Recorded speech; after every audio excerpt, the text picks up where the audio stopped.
Wearing the silver and black is a privilege meant for a few, sought out by many. We're the best team in the world. Simple as that. You win here, it's special. But what is it about the Raiders exactly?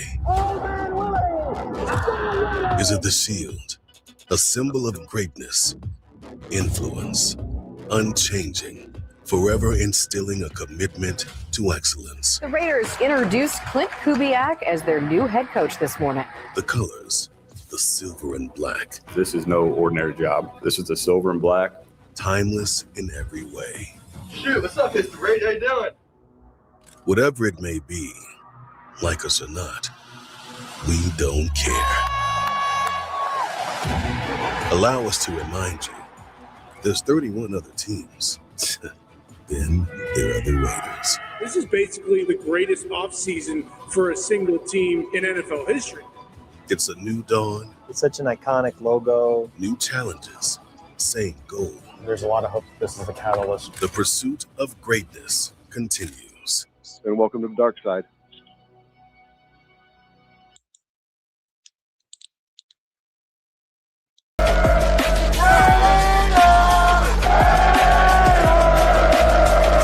Just win, baby.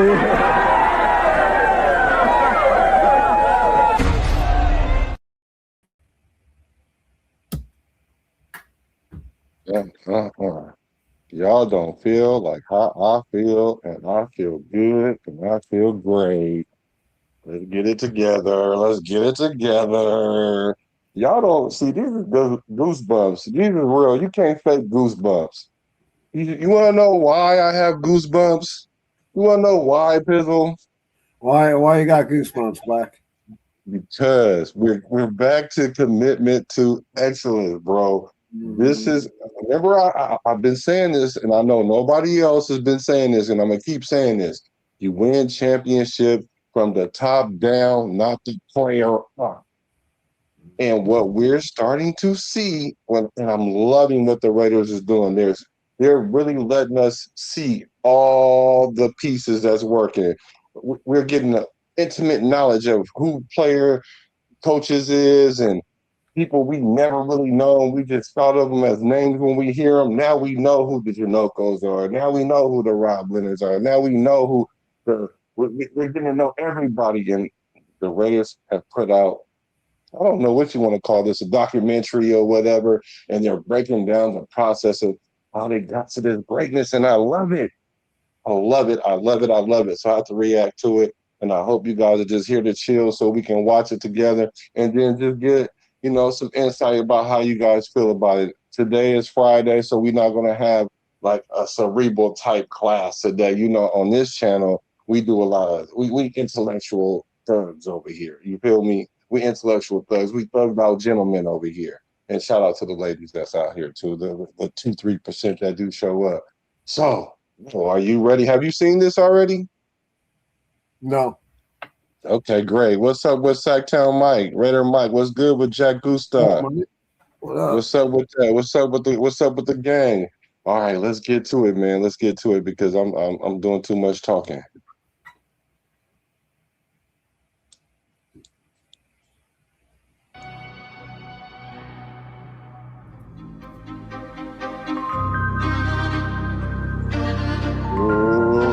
Let's get it, Raiders.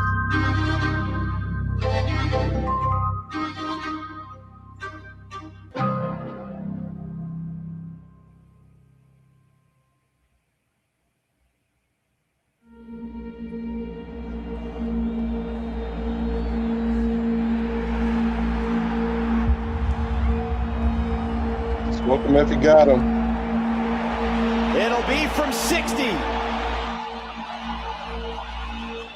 For the win. Cole puts it down. The kick is on its way. Good from 60. And with 8 seconds to go. On the final game of the season, the Raiders go into the offseason with a win and the #1 draft pick in April.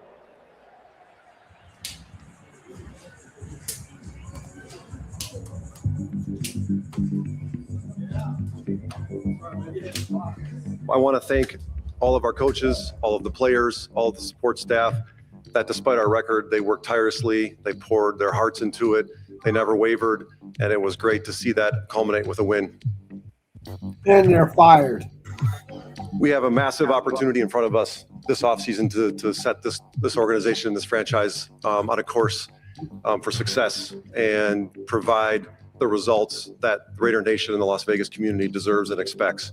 We intend to tack it full on. The work has already begun. There's a lot to be excited about here, and it is going to be my responsibility to lead this up and set this organization on a course of sustained success. Let's go, Spytek. And then I was mic'd up for an entire weekend. I can stare at the camera, right? You're staring at me. I'm staring at you? Yes. Okay. I learned a lot, and I wrote a lot of self-critical things down throughout the year. I think it's just to be honest with where we're at and what we're trying to do, and to live in that space. I think we're trying to show progress. You know, we have to admit the mistakes that we made in the past. This was a critical offseason for us to start building this this organization and this franchise in a manner of which we really want. And you know, there's excitement with that. There's a little bit of stress that goes with that, but it wasn't anything that we wouldn't expect or didn't welcome as part of the job. And as we talked more and more about it, we knew where we were at, and we were determined to be thoughtful with our approach, prepared, and just to let it rip. It's going to be a fun off season as we continue to talk about who the number one overall pick. It's going to be very busy for all of us, and we look forward to it. We love talking about the Raiders organization. Well, and don't forget all that money, right? The Raiders have a lot of cap space too. So we haven't even talked. Part of the two free agents. The team aspect of football is, I think, what I love the most, and it's most visible on the field. But the teamwork that must go into running a draft or running free agency is vitally important to the team that we ultimately see on Sundays. And so to have Brian Stark, you know, he has a really unique perspective on offensive football and quarterback play. To have him and his expertise in that space has been a big add for me, but really for the entire Raiders organization. You know, Brandon Hunt's journey through the Steelers organization and then to Philadelphia, two of the winningest franchises in really the last 20 years since he's been doing it. He's one of the most optimistic and upbeat people that you could want to have in a football building. And then BY is probably as organized and detailed of a person as I've been around in that college director space. You know, his ability to process a ton of information, to organize it. You know, everything is aligned. You know, every detail is taken care of, from the player reports to the alerts that we put on each player to the background. It is so well organized and coordinated amongst all the road scouts, the area scouts. It was a challenging season. You know, there was some disappointment there. There was a lot of promise too, but coming out of the season, you know, there were some holes, and we knew we needed to overall build the depth on the team. All right, this is for copyright, you know, just copyright. You know what I do like, that we're getting to know people like the Brian, what do you say, Stark, assistant GM, right? Mm-hmm. So we're learning about these people that are really integral about what we're doing, and I'm loving that we're getting a chance to look at these people. Make sure y'all hit the like button, y'all hit that like button so we can get this into the algorithm. So I do like that. Really, I really do like that. Yep. Continuing to build on the young nucleus that had kind of started to be assembled, making sure that we're adding to that nucleus with the right type of character, and then focusing on those positions where we knew we could create immediate competition for starting roles. Spy's really been very clear about the type of people that we want to bring in. It really starts with guys who want to be Raiders. That's something that's really cool and unique to us, because there's a lot of pride in wearing the shield and wearing the silver and black. Al Davis and Mark Davis and the history of this organization is really the bad boys, really. So we want to bring in toughness. We want to bring in leadership. We want to bring in smart players. We want to bring in athletic players. We want to bring in the fastest, toughest, smartest, baddest, meanest group of people together.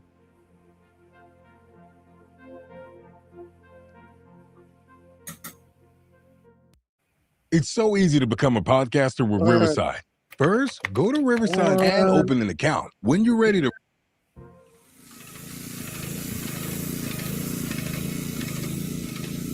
They got us. Yeah, they did. The Las Vegas Raiders have a unique offseason ahead. Starting with the first overall pick in the 2026 draft, something that hasn't happened for the Raiders since 2007. For John Spytek and the Raider Scouts, these next few months are the most important months of the year. Building a roster from the ground up to remain competitive for years to come. It starts now.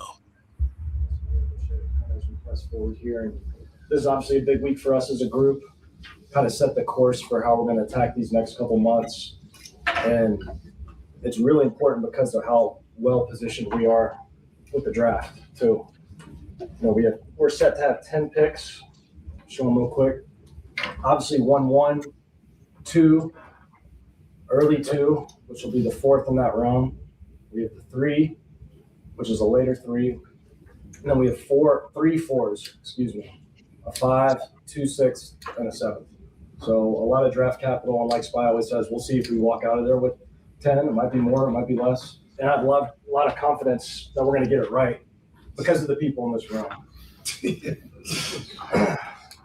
I especially like counting. So we'll have our initial meetings, and those are primarily focused on makeup and character. We will set the board by player value, but it's primarily to make sure that we identify the players that we want to spend more time with throughout the process, and really make sure that we target the players that we already have determined have a great makeup for the Raiders. They're watching film, watching practice, watching game tape, and really prepare for the next phase, which is the All-Star games.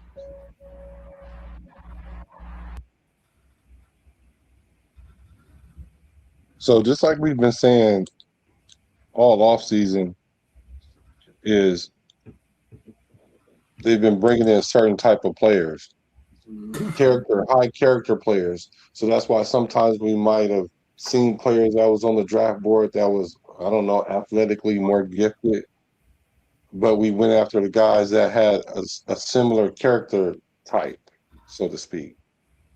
And so we see here how important that really was going into it, if not like the most important. Yep.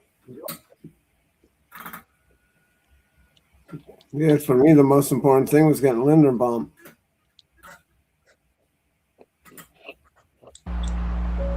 Definitely helped. Leadership takes many forms within a football organization. For scouts, it means identifying future Raiders. Their role is transformative, shaping the team's success and leaving a lasting impact on the franchise for years to come. Our young guys are great. Our scouting assistants are awesome. Yeah, we have 4. Really? Yeah, we have 4. We hired a 4th this year. The All-Star games are a really cool, unique look at players outside of their, call it comfort zone, outside of their school, outside of their campus, outside of their scheme. So there's a lot of cool views in practice in terms of the one-on-ones. And then it's another touch point for us with the players. Our first time talking to the players is at these All-Star games. But it's exciting because we have 10 picks, and obviously a lot of early ones. And we can finally get out of purgatory in a lot of ways.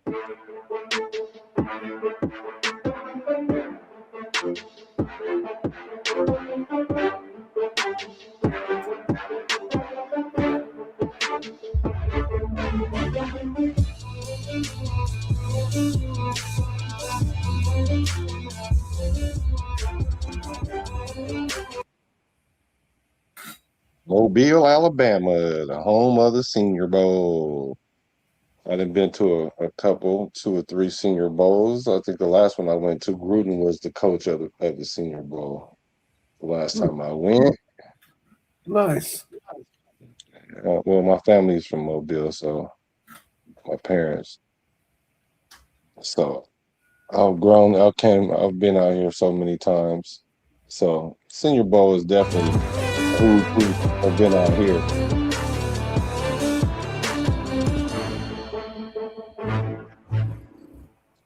It's a pivotal part of our franchise, like this period right here.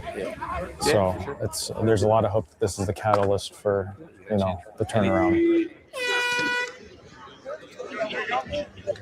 But like the sentiment around us has really changed because there's so much optimism and hope now.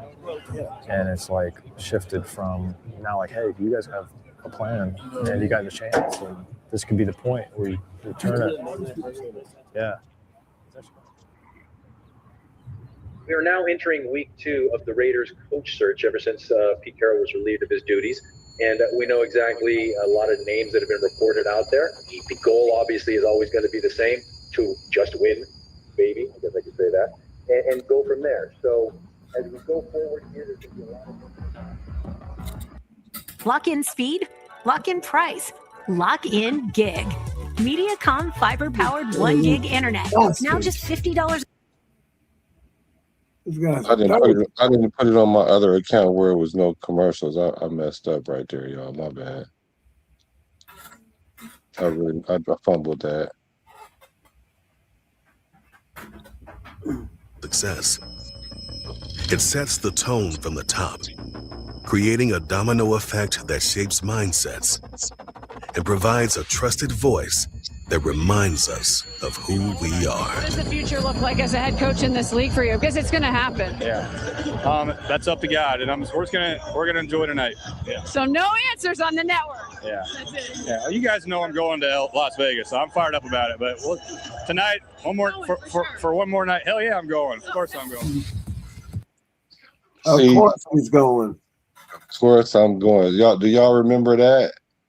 And the beautiful thing about Kubiak now, looking at that in hindsight, is he just like to catch people off guard. Like, he's unpredictable because usually in those situations, they keep it tucked under their vest until after at least after the Super Bowl, until they leave the Super Bowl. So he sounded like he was very genuine. He's like, yeah, that's probably like the most cuss word I heard him say right there. So I'm very excited. So he kept, he keep people off guard. I like that. That's in his DNA, obviously, it looks like. Were you expecting him to announce it then? No, I thought he was going to dog the question out. Yeah. I thought he was going to, but we already knew already anyway. Everybody already knew he was coming to the Raiders. Yeah, at that point, for the most part. Yep. Where else would he go? Because there's only like... Klint Kubiak's going to the Las Vegas Raiders, and I love the pick. I love the hire. Kubiak is very good from an offensive football perspective. He has literally spent every breathing moment of his life in the NFL. What he's done with this football team, what he's done with Sam Darnold, we're in the offensive era, quarterback whisper era. Other teams should be a little bit nervous for the puzzle pieces that you guys are putting together. Nah.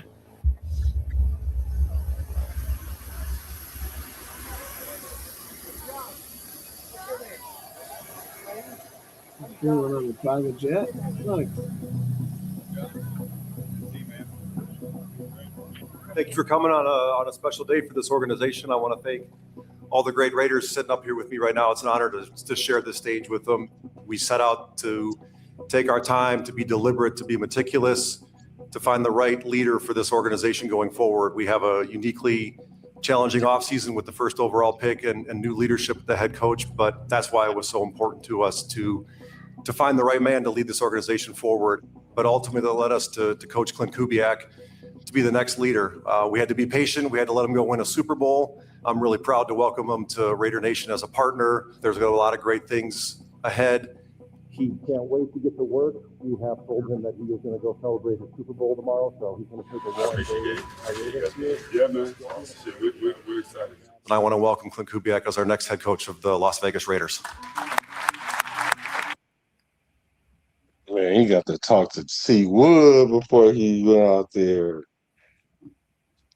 I think that was nervous. That's as nervous as you're gonna see Coach Kubiak. He looked like he was really nervous right there because I remember when he came out, he said he had those notes. He's not really good at notes, so he kind of like ditched the notes, but he kept trying to look at the notes just now. So I think that's about as nervous as we gonna see our coach right there, y'all.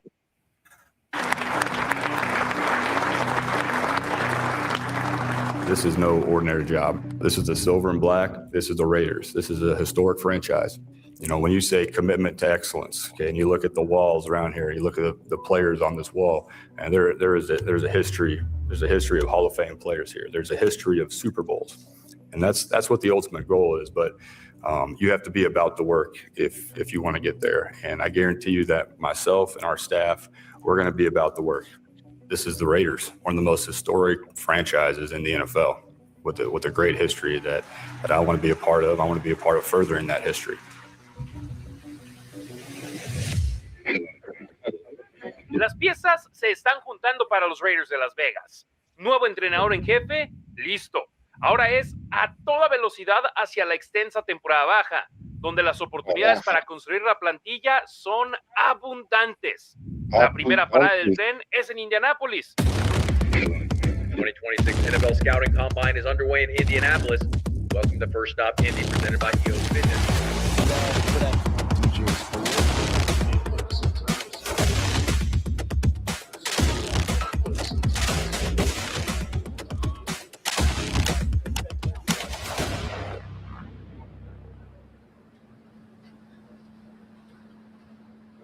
So to go to the combine and have a chance to sit down with these guys and really meet them in person for the first time, I would describe it as speed dating. Hey, John. What's up, man? Nice to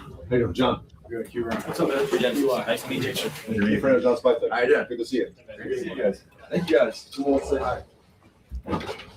Oh shoot! What's up, Mr. Brady? How you doing? Or Tom? How you doing? Yeah, love it. How you doing? I'm great. I'm blessed here at the combine right now. You know, hope we get this interview going. You know, I'm great. Ready for the opportunity. All right, well, enjoy everybody. Just want to say hi and yeah, good luck on everything and just keep being your. Dude back there, like, man, how come he get to talk to him? How come he get to hold the phone? Hello. Yeah, you're doing a great job. Appreciate it. Thank you. God bless. Yeah, same here, babe. Take care. We'll see you soon. We have a plan for each man that walks in that room. We've thought about it. We know what questions we're going to ask. We know what we want to get out of that 18 minutes. So we've talked to all these people. We talked to you at the Senior Bowl. We talked to Brett. Everybody, tell us something we don't know about you. Do you feel like you put a lot of pressure on yourself? I got to talk to you a little bit at the Senior Bowl, but for everybody else, can you kind of give us your story, just how you got here, the path through Arkansas State and Auburn? It was more so I started my senior year of high school, had one progression right there, and then transferred to Arkansas State, more smaller division. It was more so just trying to get my feet wet at Arkansas State, trying to see what it was, trying to see just the game of football, trying to get soak in as much as I can. Can you give me a cadence on one? Yeah, sounds good. No clap. Set up. Can I set up? Yeah. Shot!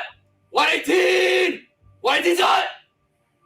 Talked about your confidence increasing too. Why do you think they did that? I don't know. Maybe they were checking to make sure he can get under center. Maybe. I don't know. Yeah. Why do you guys in the chat? Why do you guys think that they asked him to do that? Maybe put some pressure on him. I'm just curious what you guys think that was for. Yeah, I think the reason why I think they had him do that is because they want to see how strong his voice was, how confident he is. You know, was he going to hesitate, be somewhat shy when he did it? You know, because it's really awkward to simulate a snap count when you're not really, you know, doing that. So I think they're just trying to it's kind of like a heat check. Yeah, like a little speed bump. They threw a little speed bump in there for him. Yeah, and that's true. Good point. Yeah, he rarely called a cadence in college. I agree with that. So it's kind of like a heat check.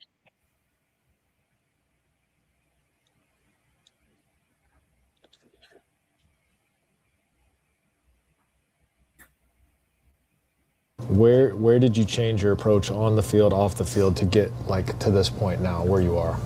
Just seeing myself grow from like never playing football and actually like getting a chance to actually do something that I've never done. I only see myself grow. It was more so like that was the reason why I do love the game, because I've always seen myself grow. So it's more so just still being able to do that and then do it to the level game that I got and just show that. It's more so like that's who I am. That's me. Key was a fun process to kind of get to know him. We had a clear view for the player he could be, saw a lot of upside in his rush ability. He's got a real chip on his shoulder, and you feel it. You can feel his intensity. I think he's got a ruggedness to him that you look for on the field defensively and in the locker room and the meeting rooms defensively. I think he's a player that can help bring some edge to the defense. So what do you think? What do you guys think about that right there? Because when I hear that, I think about JPJ. Everybody seems to think that it's a bad thing to have a player with an edge. I don't think it's good to have a bunch of players with an edge. But JPJ is an odd man out because they don't like his personality or he's too wild or whatever. I do see something similar in Kieran the same way. Like I can tell that he's one of those players that you're gonna have to rein it back or make sure you monitor him because until he matures. Yeah. Well, all these young men need to mature a little bit. You know, they're millionaires and they're in their mid-20s, early to mid-20s. You know what I mean? Late 20s, whatever. Some of them are in their late 20s right now, but on the other side of 25 for sure. But you know, they got to be taught these things at home. You know what I mean? Like you got to know how to control yourself. You got to have self-control. You can't just go out there and be drinking and shit, acting a fool. Oh, yeah. He was the same way at the Senior Bowl too. Like edgy, passionate. Inspired. You're on board now? Love it. Just like you play fast and out. Obviously, being the leader that you were at Arizona, say you come to our team, the Raiders, how would you navigate through that as a first year rookie in a room of grown men? Yeah. No, I'll know that there's guys that have been playing for a long time. There's guys that have significant experience at this level, and I will be a sponge to those type of people. I'm not going to pretend I know anything more than anyone. I'll be, in everybody's ear asking questions, trying to get as much knowledge about, what it takes to succeed at this level, from people that have done it and lived it, and coaches that have seen it. So I think I'll mesh really well. I'm an easy guy to get along with. I'm not gonna do a whole lot of barking or anything. I'm just gonna go about my process how I always have, and earn the respect of the guys in the room that way. Yeah. I think that shows maturity because we were talking about players being a little bit older. Like Stooks is one of those players. I know some people were leery of the fact that he's a little bit older, even Mendoza to some degree. Yeah, he's 27 or something. No, he ain't that old. It's only like 23. But that's old for older. But 27 that's cold work. That's Max Crosby age. Yeah, but having a more mature players, it has its benefits, and I think Stooks just showed that essentially he's not going to have that like bright light, bushy tail type response to things, and you can coach him harder than you could maybe like a younger player. Right. Well, like a lot of these players, it ain't just a younger player. A lot of these players are soft, like Sharman. That was one of my favorite, probably, interviews of all time.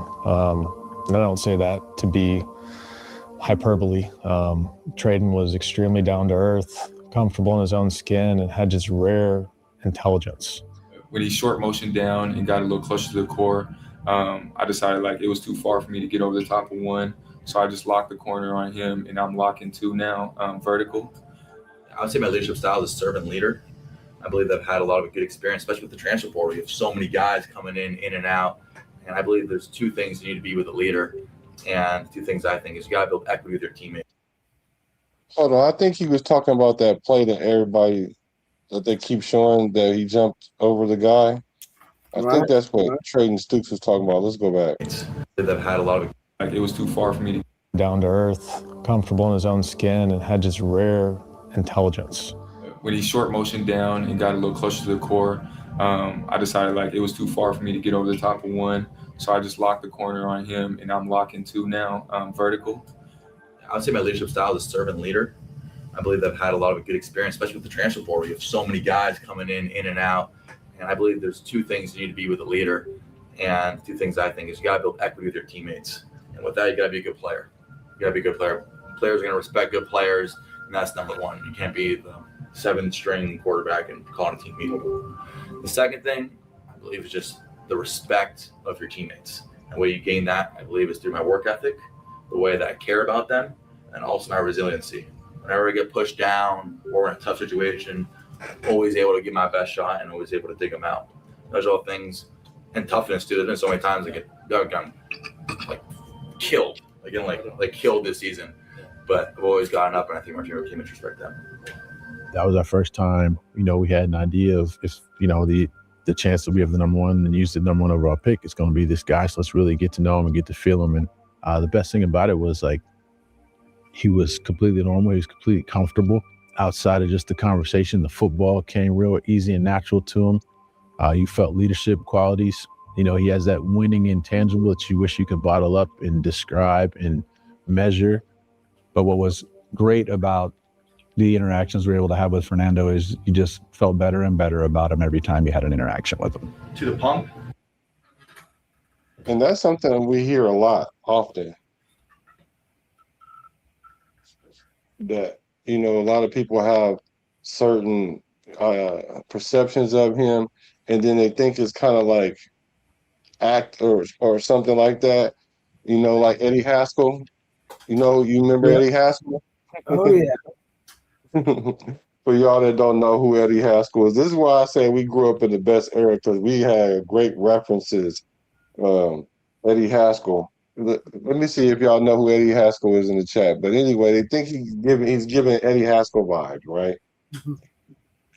Yeah. And then when they meet him again, it's like, oh my gosh, this is just really who he is. He is one of those guys where his reputation precedes him, and then when he shows up, it kind of matches that. So I can understand what they're saying. I can really see that being authentic in Mendoza. We the people, what's good? What's up, we the people? Oh yeah, there we go, Sacktown Raider Mike. There we go. There we go. No, bro, you're not old. You just seasoned like the rest of us. You seasoned, my guy. You seasoned. This will cut off the beard, though. I thought, I meant to say something about that. Why you cut the beard off, Brody? Yeah, I don't know. I just got it comes and it'll be back in a few months. Right. It ain't gonna stop growing, I don't know. I just get tired of it trying to eat and shit. The sides of my stuff getting. I'm tired of it. Stuff getting stuck in there. When I spit, sometimes it's hanging on my shit, and I'm good. And then we're going to come down to what we call in our offense the cheese route, kind of holding the cheese. And then we're going to work backside. I got a question. In one of your press conferences at the end, you said you had a lot of media training. Yeah. So, what's different about the way that maybe the media training projected you to the masses and the guy that we're sitting here talking to? Right now, I would say that, I didn't have social media during the season, so the media painted a picture about me then was maybe a little different than my true personality. Especially at the Ohio State game after I said flipping instead of. And at that point, it was like, okay, he doesn't curse. He's a good two shoe, and I didn't know. Like my whole thing is like you gotta communicate. You gotta communicate with your teammates, communicate with your coaches. So let me get really good at speaking. I've always taken speech classes. I've always looked on YouTube videos how to communicate. How to be a better leader. I'm a huge reader as well. So with that, it's developed senses where people are like, oh, this guy's ChatGPT. But whenever you ask any of my team, I'm sure I don't want to speak for them, but I've been able to connect with my teammates really, really well, and not like a ChatGPT scenario.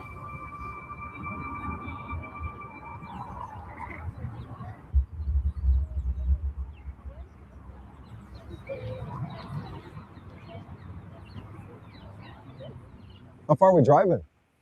Huh? How far are we driving? Oh, we're just going up the hill over there. Okay. Not too far, not too far. Don't take your time though. We'll get you down on this elevator where you need to go, okay? Thanks so much. Absolutely.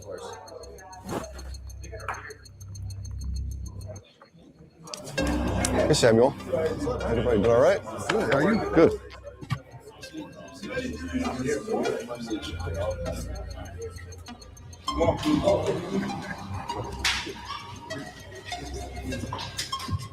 Let's go, cool. Yes, Pat. Let's go, cool. All right, cool.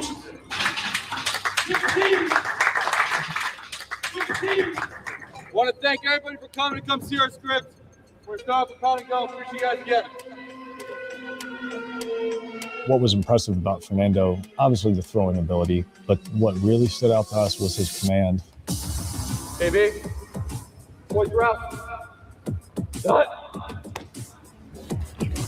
Yes, sir, KB. Pretty good.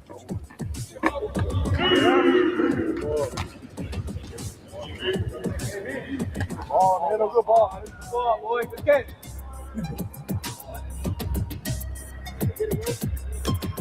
I think that was a special moment for a lot of us to be in that building, to watch him lead that workout, to be there for his teammates, to grow the way he did, but most importantly, like to be the general on the field. Hey, Coach, how you doing? Good to meet you. Versus college director, Marcus Way we tag football.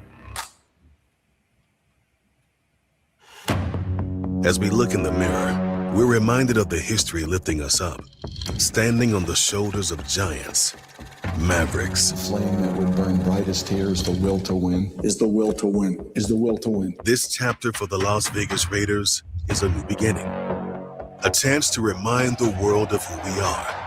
Take notice, because we are the silver and black.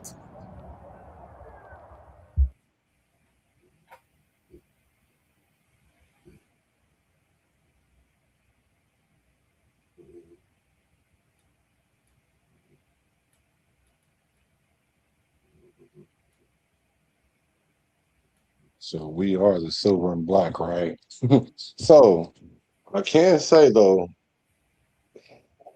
and I'm not primarily a vibes guy, but you can tell that the culture has shifted.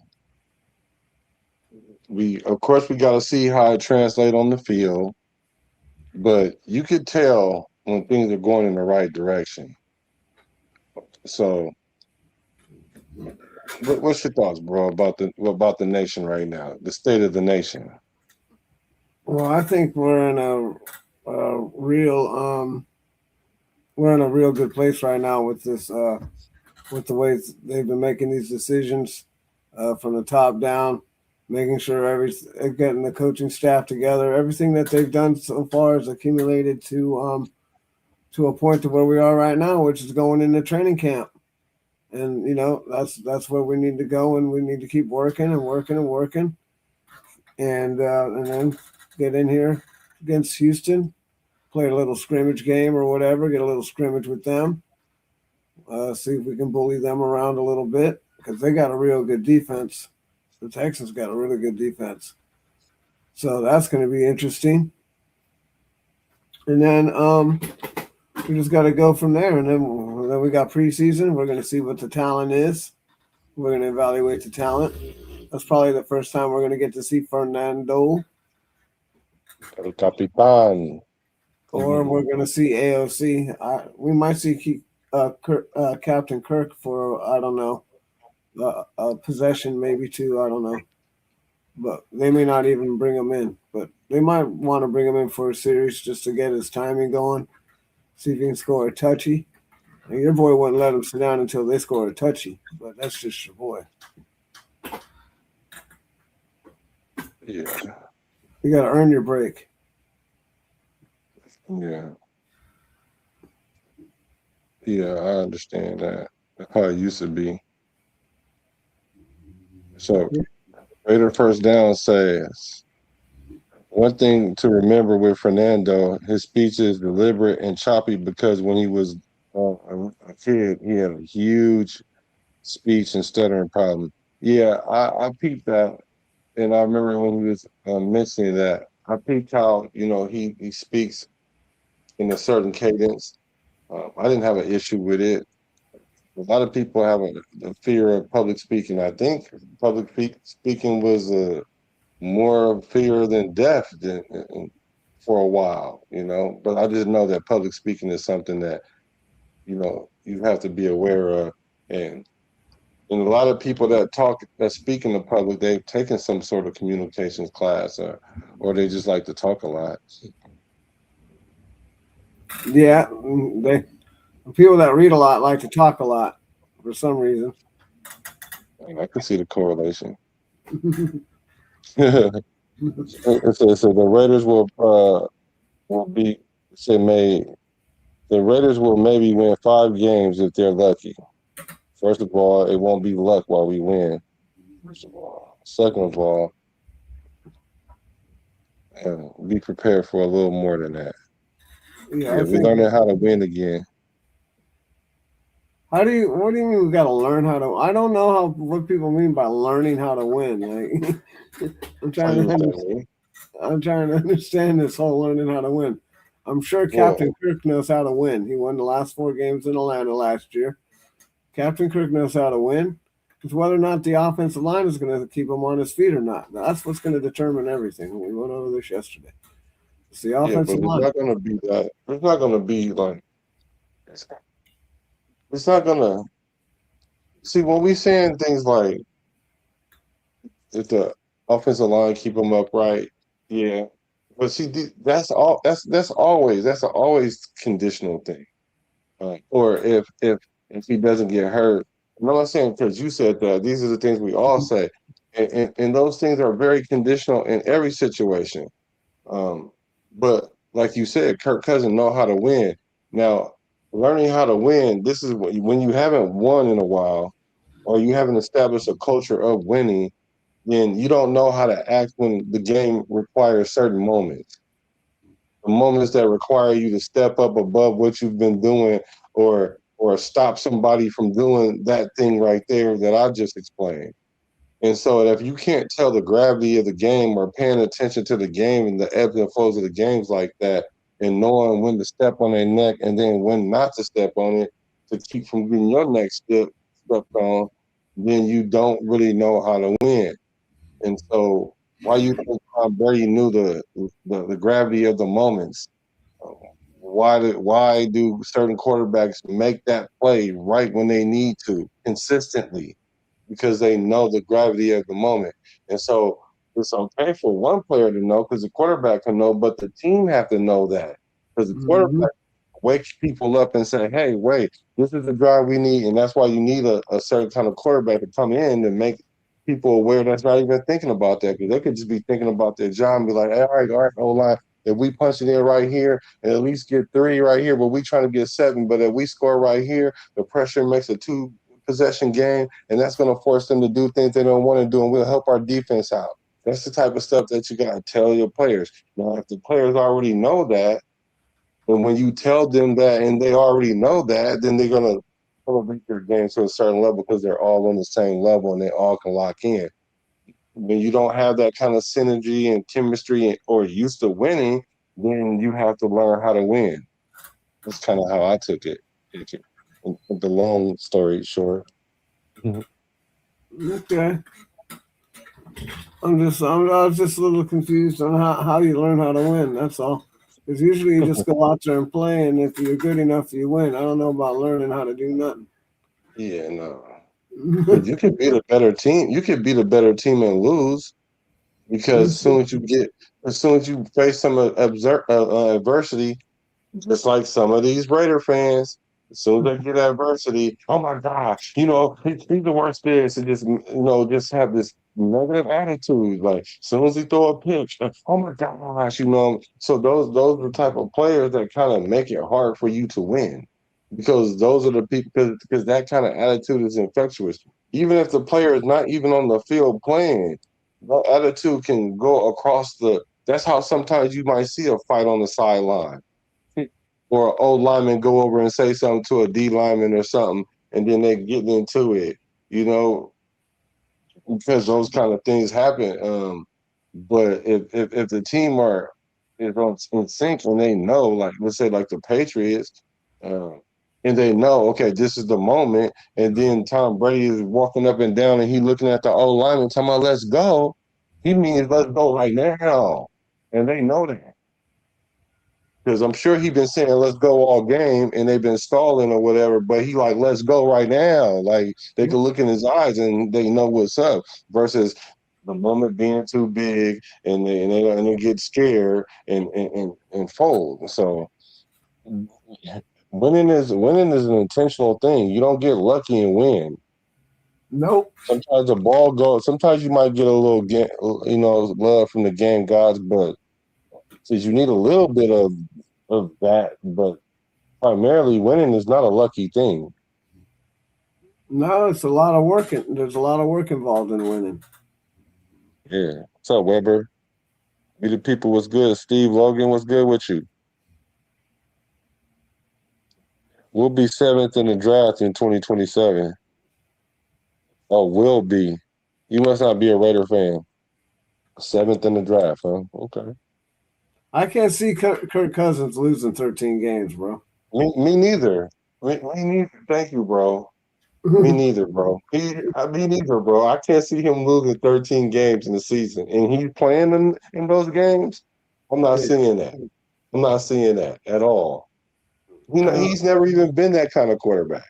He's never been that bad, but we'll see. But That's this is an what excellent people point, bro. This is what people expect, though. Like, you think he's really gonna? You think he's gonna lose? Like 13 games this year? If he loses 13 games this year, there's gonna be something. There's something else wrong. Yeah, it's definitely something else wrong. And I'm gonna get to the rest of these comments, but I do want to pitch something that we're doing. I'm doing it on Fridays. I'm doing like a smoke show, and then we're gonna talk about 5 of the most outrageous. 5 of the outrageous trade talks, or are they outrageous at all? We're gonna talk about that, and then we're gonna have a session where we see if a take is hot or not, if it's a hot take or not so hot take, and then we're gonna have a segment where we can have the fans call in, and they can get off where they're mad at. They can vent. They can talk about have smoke with something I've said, something Pizzle said, something someone else said. And so let me show you guys what I mean by, is this a hot take or not so hot take? And this is an example of what we're going to have on the show tonight. I'm more optimistic about the offensive line because I know what it was 2 years ago. Yeah. I followed this team, right? And you got guys. It didn't play, did it? It didn't play.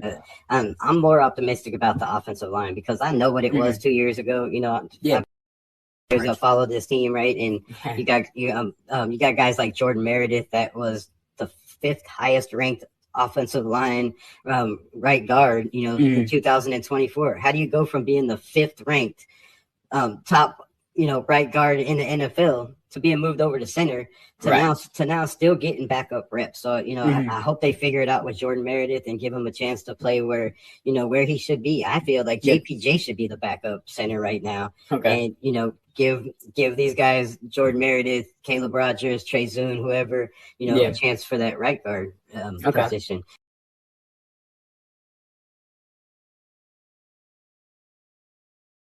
So essentially, they're saying JPJ shouldn't be starting and let Rodgers and all that. So is that a hot take, or is that a not so hot take? And we're gonna go over those. I have like a couple more we'll go over, and we'll rate those things. Like we'll rate them. So y'all make sure y'all show up later tonight. Make sure y'all hit the subscribe button so y'all could be a part of the smoke show tonight. But then I have to change the voices up to protect the innocent or the guilty. You know. No, yeah, protect the guilty from the innocent. Right. Okay. We the people says some of these NFL players be graduating college and can't speak a sentence. Yeah, they don't even go to class sometimes. Doesn't make sense to graduate college and can barely put a sentence together. That's true. Right on, bro. I gotta cut out. All right, brother. Thank you. Yep. Right on, chat. I'll see you guys later on, maybe tonight. I'm not sure if I'll be around, but I'll try and make it. Yeah, right at out. I'm a Raider though. Later. Yeah, for sure, brother. Okay, so you guys on the podcast tell when the last time we had won 9 or 8 games. That's how bad this organization is. Yeah, the organization have been bad, but does that mean they're gonna always be bad? Matter of fact, are you a Raider fan? Why you have like a lot of smoke? Or you can pull up later tonight. I should give you guys a number now. I'll make a community post. It's going to be 510 603-6137.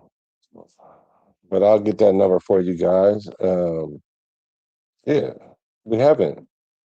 But what they got to do it right now, though? Let me see. We got no wide receivers. So you're a Raider fan. Okay. All right. Well, if you're a Raider fan, then I'm it's good. You can say it. You can say get off where you mad at. I can understand that.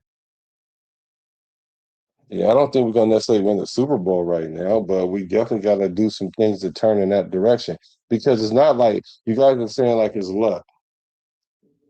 Luck is if one year that we just happen to play and we just win all the games and then we win the Super Bowl and then we go back into purgatory. Like that's luck. That rarely happens.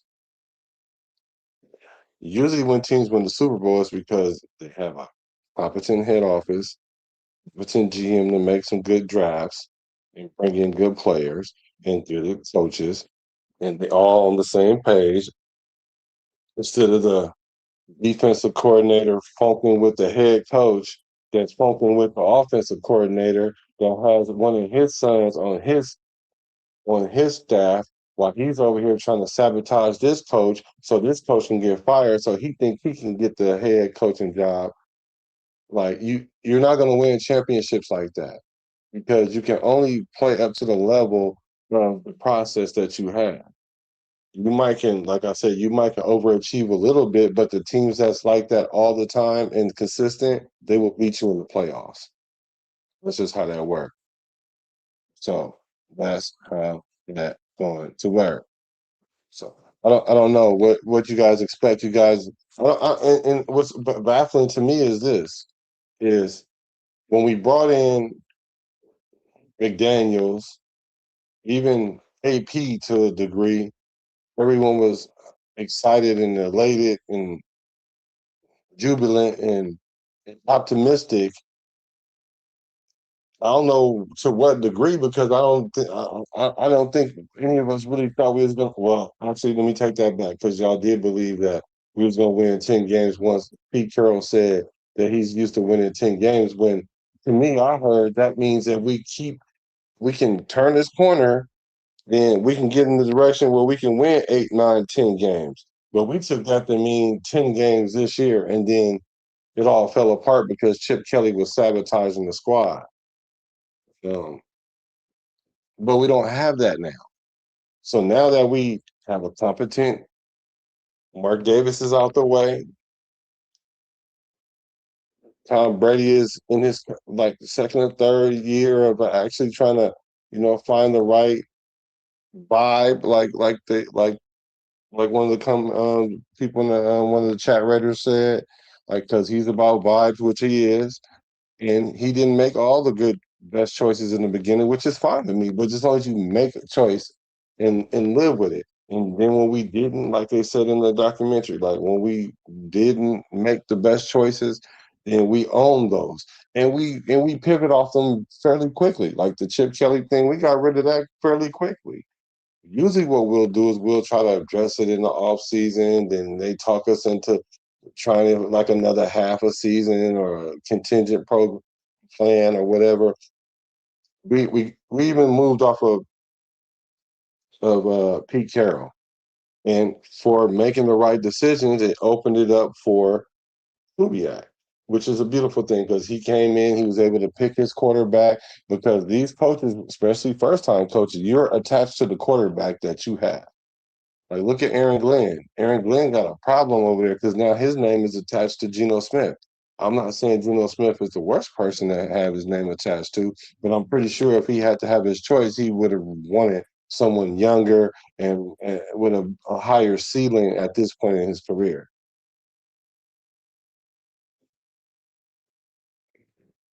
So did y'all hear the clip? Do y'all think that was hot take or not so hot take?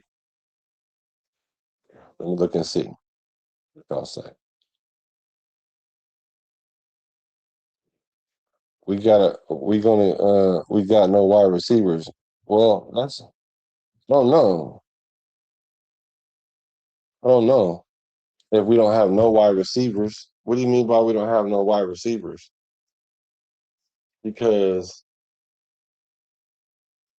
we don't have any high profile wide receivers, or we might have one proven wide receiver other than maybe Naylor, and he's not.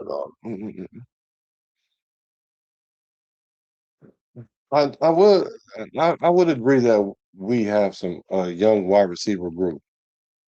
Now, do I think we need to grade them on the metric that you would normally grade them? Not in a Klint Kubiak offense.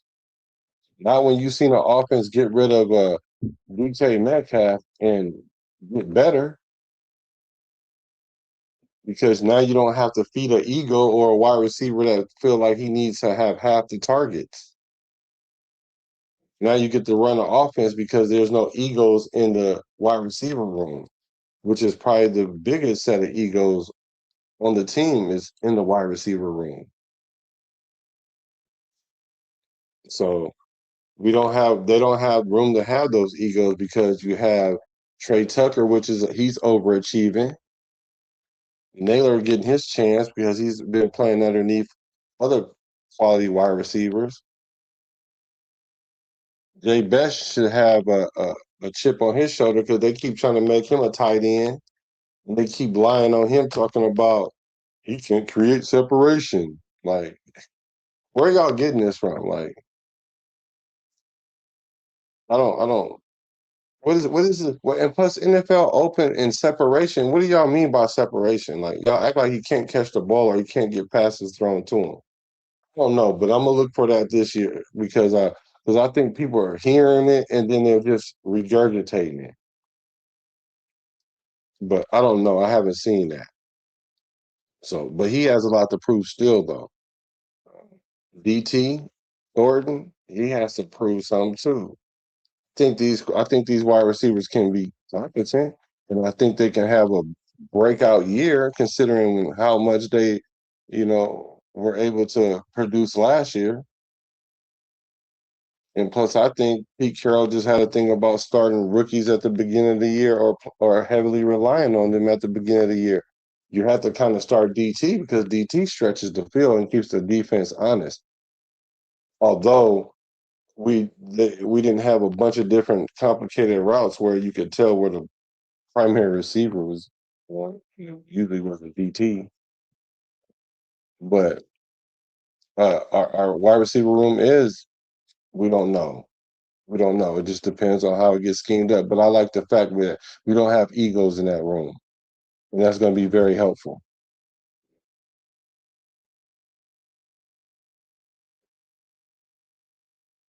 What time is the show tonight? It's going to be at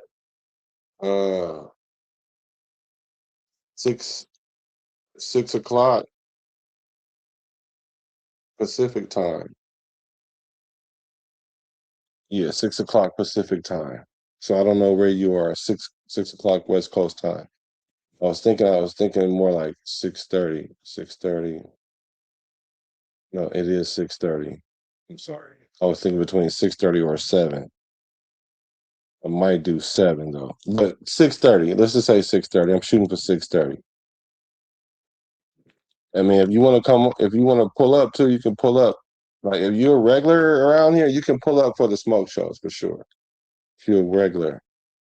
Because actually it'll work better because you guys we can all answer the questions together, because once the season starts, you guys are going to want to come here and vent and get off where you mad at. And for me, this is a way for me to vent too, because I keep hearing a lot of these things and I keep saying, like, where are these things coming from? Why are these fans saying certain things? And I'm like, what are they based on? And then I saw somebody talked a little too much. And then I was like, whoa, wait a minute. That's where they get this stuff. Like we did a show yesterday.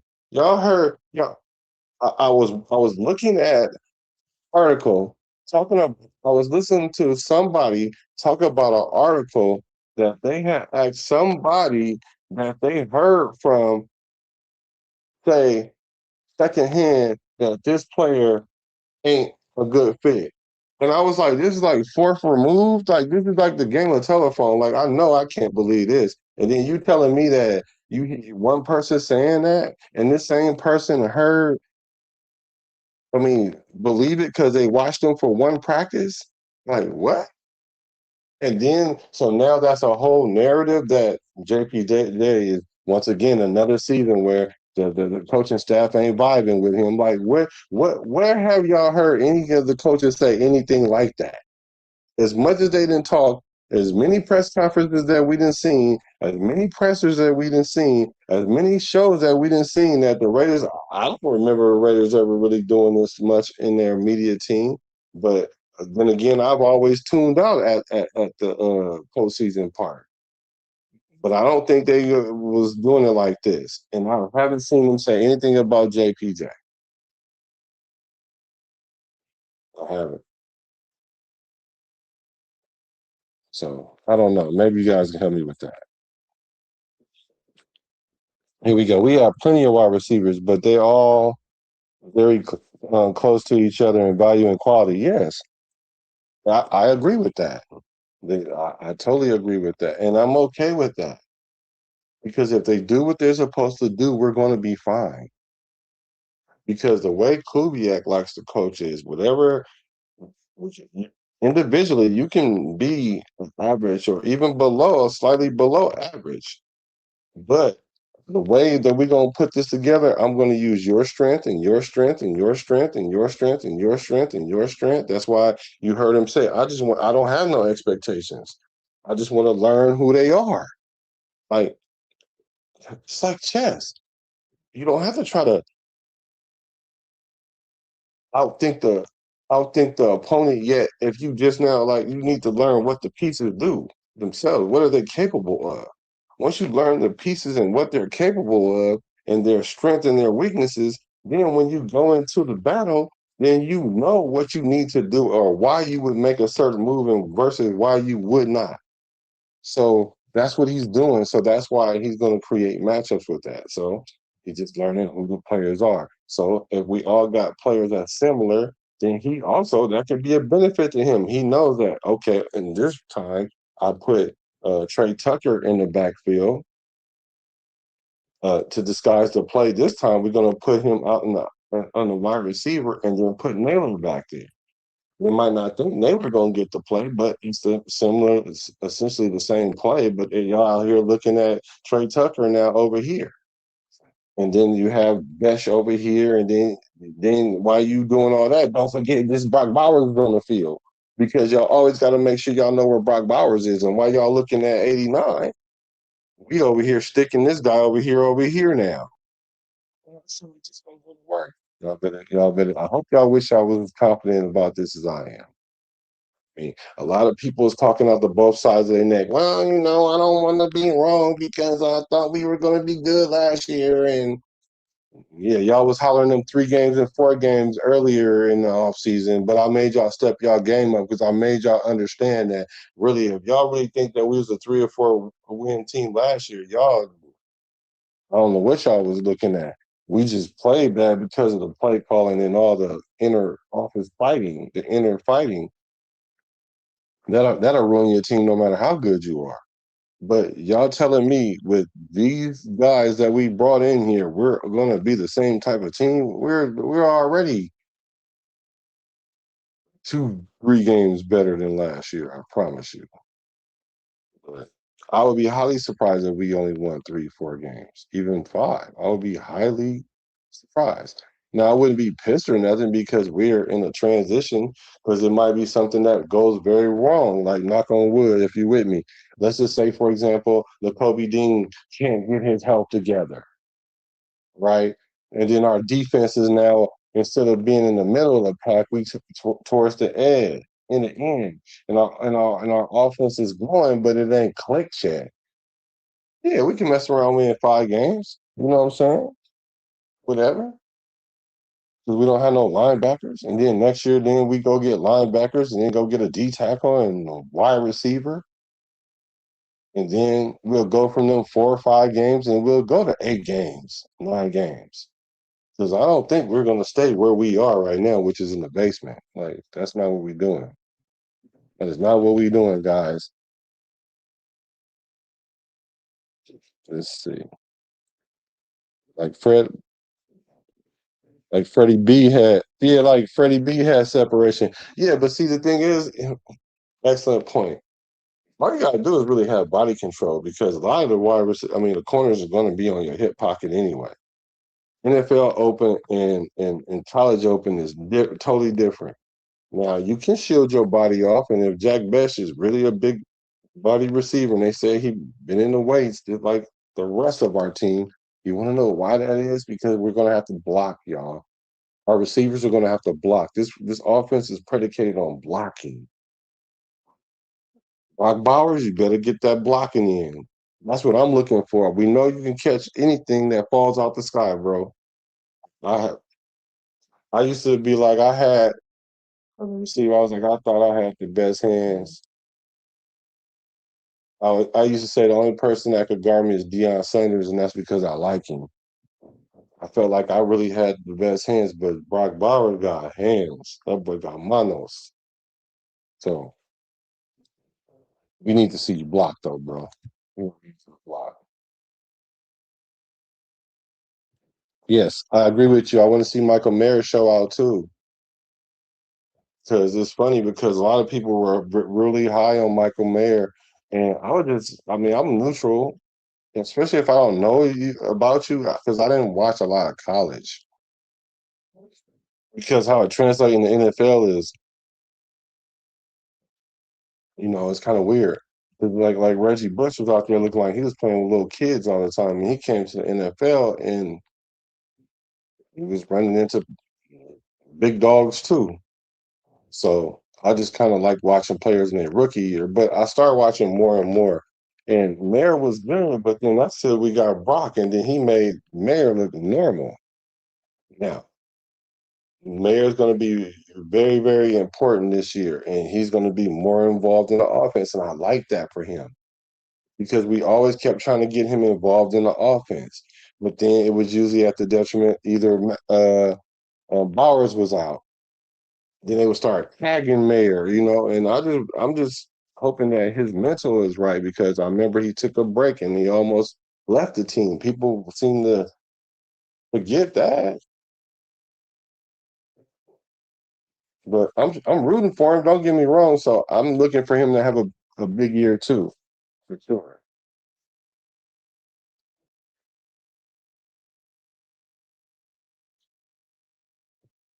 So is he going to run Seattle? No.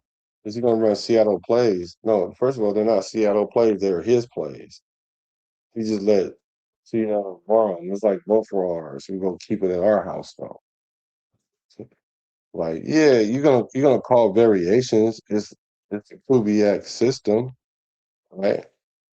So there's going to be variations, and there's really not a whole bunch of different new plays in the league anyway. It's just what do you call them, or what kind of tweak you add to them. It just boils down to when you're going to call them. That's what it is. That's why quarterbacks can go from one team to another. All they need to really learn is the verbiage. So that's why in AOC, that's why he's smart too. And I don't. That's why a lot of times players will tell you like, and even Kubiak has said like that's just nature of the NFL. You might have a different coordinator next year. I mean, like you can't use that as an excuse of why you can't catch on to something. Part of being a pro is having the ability to study it up. That's why they prefer you went to college and got a degree to, a higher level, higher educations, because this stuff is not simple. These plays aren't simple to remember. And you got to remember all of them and the different shifts and all that, especially in this offense. Because you line up in one way and then you go into a whole nother way. You got to learn all that.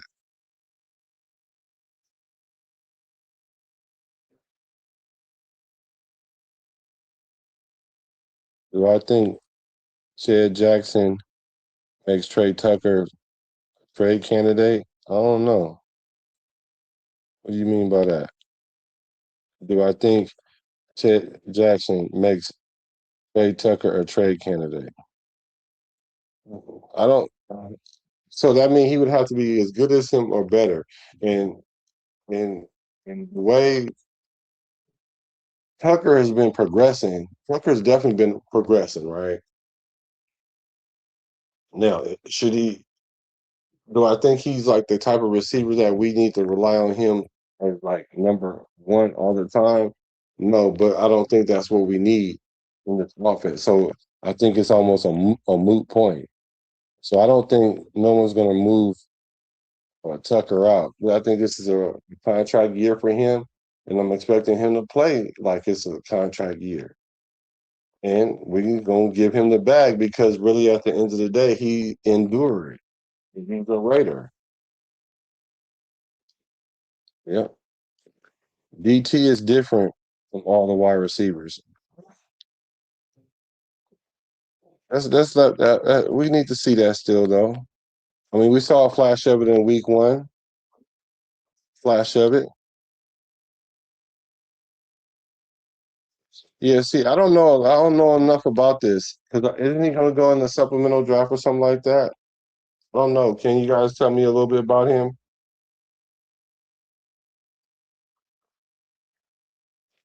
Because a lot of people, I've seen a couple people talking about him, but I don't know enough about him to have an opinion. Like the things I have opinions on, I have strong opinions. And that don't even mean I'm right because with new information, I can be proven wrong. That's why I hope a lot of us do. Like you can think what you think, but once you get new information, you should be able to be intelligent enough to make that tweak. And sometimes that might change the outcome. Sometimes it might not. It might give you more clarity of your position.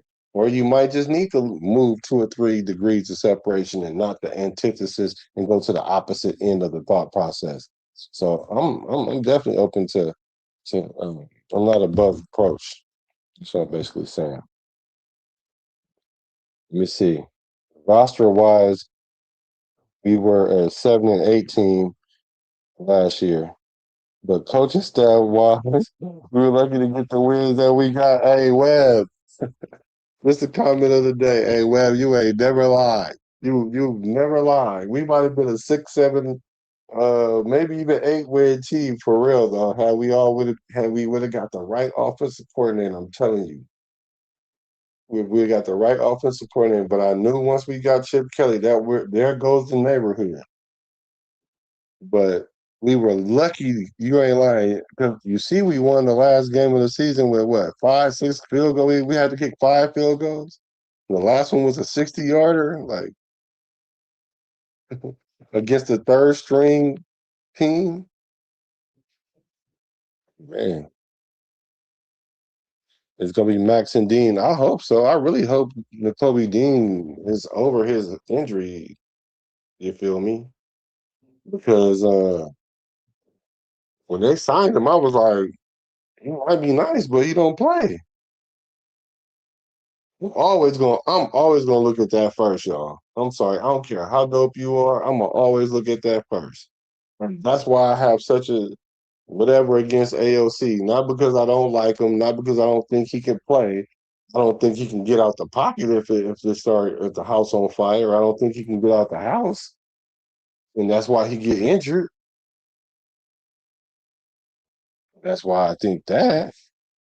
But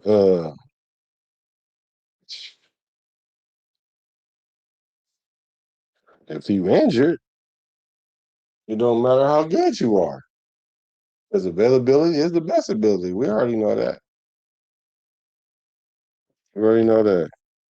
Right, web facts. Let me see. I think here you go. Malik Benson and Zeke Masters will be shockers of our rookie class. Don't be shocked of Dalton Johnson as well either, y'all. Because it's gonna come to a point they're gonna be like, oh yeah, he's playing as good as Stoops, and that's because Stoops gonna make him look good. But they're gonna make each other look good. Let me not say it like that, but I will agree with you that I think Benson is like someone we can invest in. I think he's more like a project receiver. We got him in the 6th round, I think. I think he has something that he does well, and then there's other things that he needs to work on, like his route. He needs to work on his crispness of his routes, and that's something you can just do with time and reps. But whatever that one thing that he does, where he run up the field, stretch the field, do whatever it is that he do, get open somehow and get up out of there, and however he does it, when he hit the field, he needs to do that. And if you're a 6th round wide receiver and they're allowing you to do that, then there's a lot of upside for you. And now Zeke Masses, now even Coach Kubiak said, hey, you're looking good, but let's see if you tackle. We need you to tackle, my boy. Because if you can tackle, then we can move you around. Because that's what our defense is going to be predicated, chess pieces. I'm telling y'all, chess pieces. One time, Stoops going to be the freak. Stoops going to go down and be in the nickel, and then you're going to see Paul Malu back there. Oh, yeah, he played enough safety last year and got burnt enough times that he know how to take better angles, at least to play in a couple plays in a game. And if not, then Dalton Johnson. Just in case they try to run it, then we might have Palomar on the field with Chin. Like, we gonna have options. Ain't nothing better than what options. So I think Zeke Master is gonna be nice. A lot of people are liking him, and he's hometown. He's hometown, Cal Berkeley. So Cedric Jackson was most likely on the practice squad again. Maybe. I just don't think there's gonna be enough room in that wide receiver room. How many can you keep? Because you got Tucker, Dash, Thornton, Naylor, Benson. That's 5. Are you gonna keep 6? Because if you get 6 wide receivers, you can't keep 3 quarterbacks. So, Sorry is our UDFA linebacker from Georgia. You play with Demon Walker too? Oh, really? I have to look him up. So why is he undrafted though?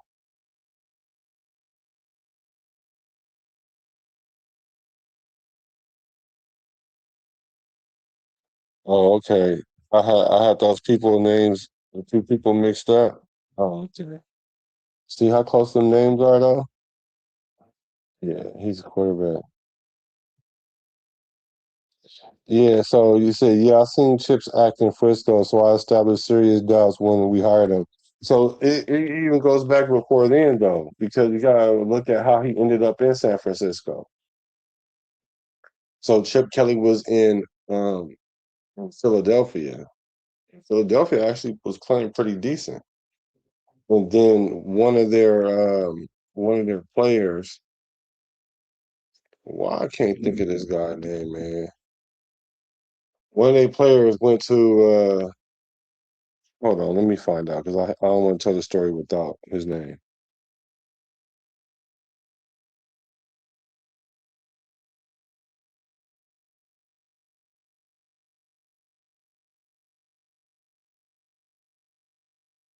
man you are thinking of is Riley Cooper. Yeah, Riley Cooper. For the Philadelphia Eagles, was caught on video using a racial slur toward a security guard at a Kenny Chesney concert, not an Eagles concert. Yeah. So Riley Cooper, he was a wide receiver. He was at a Kenny Chesney concert, and he was going off on this black guy, calling him all out his name, and it was recorded. And so Shane McCoy was on the team, and it was other brothers on the team that didn't like that. They wasn't feeling that. Because they was like, that's what you feel about us on the slick when you in your own environment? That's what you feel like? And so Chip Kelly tried to downplay it. And then Chip Kelly tried to get Michael Vick to calm us down over it. And Michael Vick tried, but it still didn't work right because, it was division in the locker room. And so I was just like, oh, okay, I see how this looked. And so they sent him to the Niners. And then he failed there and he got ran out the league. And then he went to college and they essentially ran him out of being a head coach and he ended up being a coordinator. And then somehow, some way, he backdoored his way to get back in the NFL because he won a national championship. And then came and ended up being the highest paid offensive coordinator in the NFL out of college. Like, I knew it was trouble then. Big trouble in little Las Vegas. I knew it. So Mike Washington would be the top rookie this year. I'm not opposed to that. A lot of people think Ashton's gonna get 1,400 yards. I'm not seeing that. Matter of fact, if he does, I'm gonna be concerned because we have a Mike Washington. Mike Washington should get about 400, 500 yards this year. And that'd be nice if he could do that. I just need him to hold on to the pill. Please hold on to the pill. Don't fumble the ball because fumbles hurt every time it happens. Yeah. Yeah. And Weber said, that's right. I forgot about that. Yeah, you forgot about that in Philly. Yeah, that's exactly what happened. That's exactly what happened with Chip Kelly. And then they start saying Chip Kelly didn't like brothers. Sal, how come ain't no brothers on the wall, Sal? Gotta do the right thing, Sal. And so, that just was a narrative or whatnot. And he went to Frisco and kind of followed him and they didn't achieve and he got ran out the league.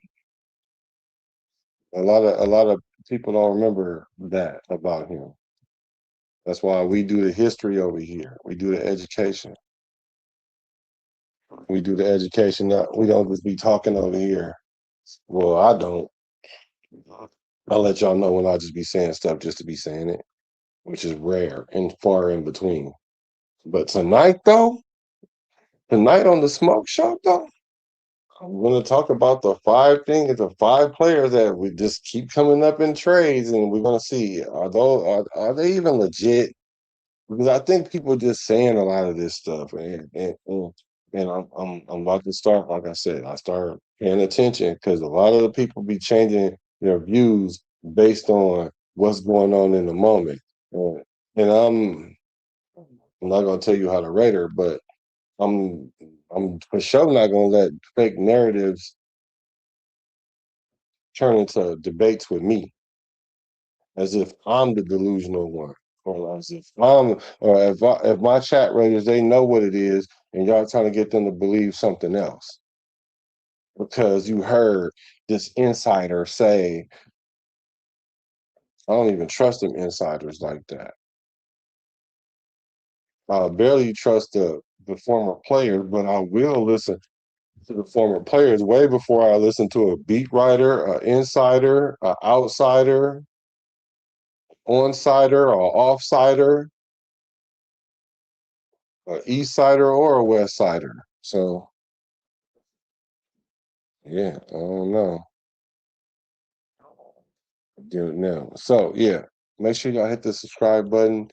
Be back tonight, y'all. I do want to hang out with y'all. I wish y'all would come back tonight because it's going to be the smoke show. It's going to be kickback. It's Friday and it's Father's Day weekend. So happy Father's Day to all the fathers. You don't get the love like you're supposed to, but you're going to get it here on this because we know you're ready out.